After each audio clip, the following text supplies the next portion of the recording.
Magandang araw, Dok. Magandang araw po. Upo po kayo. Ako po si Dr. Daniel A. Barbero. Ako po ang attending physician niyo today. Maaari ko po bang malaman ang pangalan niyo at bakit kayo ngayon nandito? Mariel Barbero po. Masakit po yung tiyan ko. Masakit yung tiyan. Okay. Ilang taon ka na? 22 years old. 22. Saan nakatira? Sa Tondo po. Tondo, Manila. Marami akong kakilala dyan. Okay. Anong civil status? Single po. Nationality? Filipino. Filipino. Kailan ka pinanganak? Tsaka sa lugar kung saan ka pinanganak? October 11 po, 2001. Yung lugar po sa San Lazaro po. San Lazaro, Manila. Opo. Sa Manila. Okay. Ano ang occupation mo ngayon? Student lang po. Student. Per So, year lang. according sa iyo, kaya ka naparito ngayon dahil masakit yung tiyan mo. Kailan nagsimula itong sakit ng tiyan? 3 araw na po. 3 araw na. Meron bang factor kung bakit sumasakit yung tiyan mo? Kung ano yung nagiging cause? Pag umiinom po ako ng kape, sumasakit po siya after po. After uminom ng kape, okay. Yung quality, paano mo siya i-describe? Para ka bang pinipiga, ganun, mainit? Ano po, ayun, mainit siya na. Mainit, okay. Yung sakit ba, localized or sa isang party lang? Sa localized or parang nagraradiate siya, kumakalat? Okay. Nasa isang parte lang. Isang party lang, so localized. Kung, from 1 to 10, gano'n siya kasakit? Mga 5 po siguro.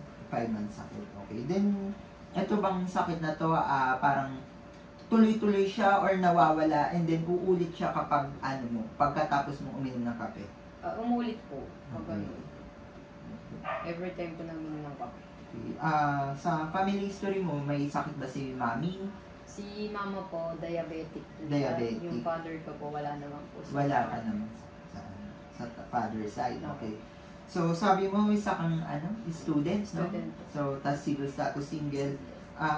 Yung pagtulog mo bilang isang estudyante na syempre maraming ginagawa, maayos lang ba? Maayos naman. Maayos naman. Okay. Na-stress ka ba? Ganun. No, na-stress ako. Minsan. Pero hindi naman naapektuhan yung pagtulog. Hindi naman. Okay. Yung tinitiran mo ba, ilang floors? Dalawang ano po. Dalawang palapag, okay. Yung pagpasok ba ng hangin, ayos naman? Well ventilated. Well ventilated. Yung source mo ng tubig, anong? Mineral water. Mineral water So, may din? needed din yung ano lang. May kuryente naman, no? May kuryente. May kuryente. Tapos, umiinom pa ba nga ng alak? Or Hindi po naninigarilyo? Hindi po. Hindi, okay. Very good. Okay. So, itong tatanong ko, medyo may kinalaman to sa pag-menstrual cycle mo, okay? Kailan ka nag-start mag-menstrual cycle? Nung 12 years old po ako. 12 years old. Ang ngayon, regular naman or irregular? Regular. Regular pattern naman. Okay. Sa bigat mo, parang malaki ba, bigla ka bang pumayat, bumigat lalo? Ayos naman po. Ayos naman. Hindi ka naman nawawala ng gana. Hindi naman. Okay.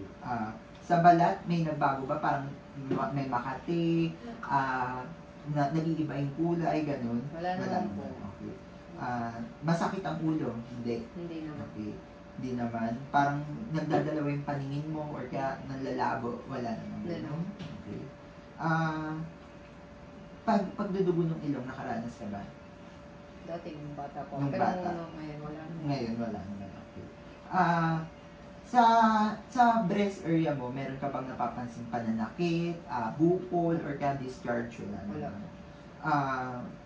Nakakaranas ka ba ng hirap sa paghinga or kaya sakit habang pag huminga ka? Hindi naman. Hindi naman. Ubo, plema? Wala po. Wala naman. Okay.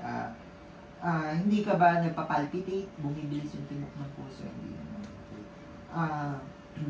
Na parang nasusuka ka, pakiramdam mo nasusuka ka, meron? Hindi. Wala naman. Okay. Hindi ka din naman nagsusuka, no? Hindi po. Okay. Sa pag-ihi mo, Ayos lang po. ayos naman. Hindi ka ba nakakaranas ng parang hirap ka umihi or kaya masakit umihi? Meron naman. Pagsiswell or kaya parang pagiging manas, wala naman. Wala naman. Okay. Sakit ng ulo, wala, no? Okay. Pagkain, pag-inom, normal naman. Normal. Ilang glasses of water? 6 to 7 6 po. to 7. Okay. ikunin ko lang mga vital signs, okay? Okay na. Okay. So, BP muna kita.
Normal naman ang BP natin ngayon. Okay.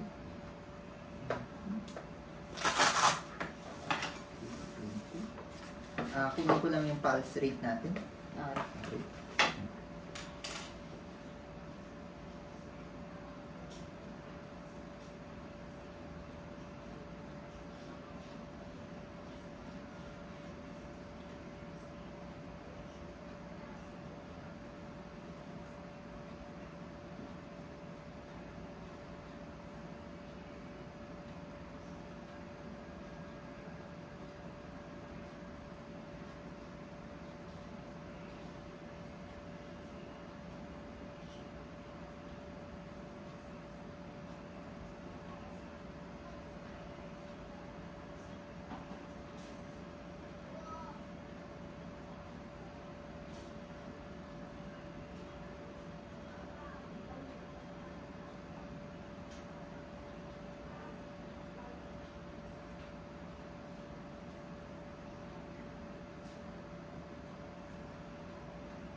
Nasaan yung parents mo ngayon?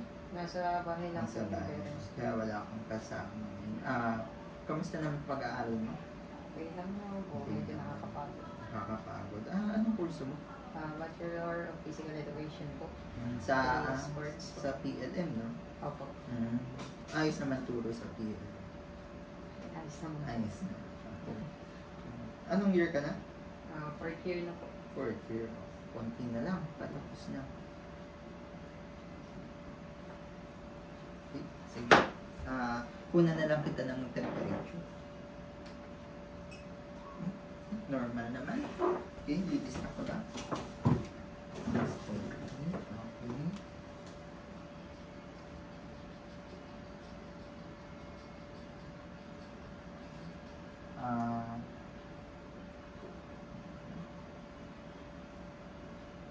Okay.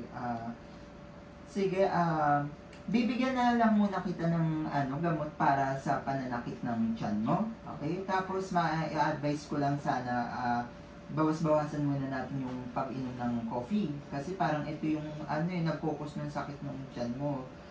Bibigyan kita ng gamot and then if nawala dahil dun sa gamot, inumin mo pala tong gamot na to within 7 days. Okay. And then after 7 days, pag nawala, okay na kahit di ka na bumalik. Basta yung coffee bawas-bawasan. Pero if ever hindi pa rin nawala within 7 days, balik ka dito ulit. Okay?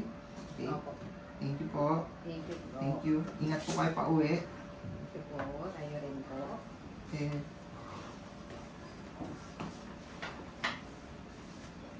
Ako may paipupit lang. Thank you. Ingat po pa uwi. Babay po. Saan Doon po na lang. mababayan? Dito na lang po sa secretary. Thank you po.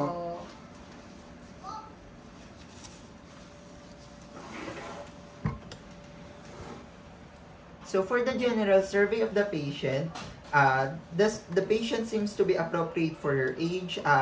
She has no signs of any distress. She has a good skin color and no gross deformities. Upon gathering information, we can see that the patient is coherent, conscious, and cooperative since she was able to answer most of our questions. Upon walking inside the room, we can see that she has a good posture, walks in a rhythmic pattern, and no tremors. She is also appropriately dressed and has a good personal hygiene. That would be all. Thank you.